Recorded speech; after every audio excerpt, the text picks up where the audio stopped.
नमस्कार मंडळी, आज मी बनवणार आहे सगळ्यांच्या आवडीची एकदम स्पेशल अशी मसाला मॅगी।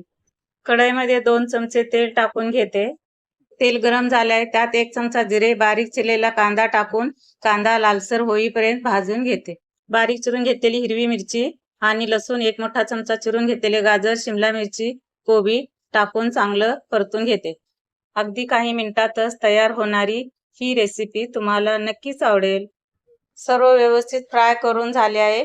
आता ह्यामध्ये 1 चमचा शेजवान चटणी, 2 मॅगी मसाल्याचे पाकेट टाकून मसाला व्यवस्थित मिक्स करून घेते। थोडासा सोया सॉस टाकून घेते। मॅगीला चांगला कलर येण्यासाठी 1 चमचा काश्मीरी मिरची पावडर पाण्यात मिक्स करून टाकणार आहे। ह्यामध्ये टाकून व्यवस्थित मिक्स करून घेते। अर्धा चमचा मीठ, 1 ग्लास पाणी टाकून 1 उकळी काढून घेते। पाण्याला उकळी आली आहे। आता यामध्ये 2 पॅकेट मॅगी, वरून थोडीशी कोथिंबीर टाकून झाकण लावून 1 मिनिट शिजवून घेते। झाकण काढून मॅगीला पलटी मारून परत झाकण लावून 5 मिनिट शिजवून घेते।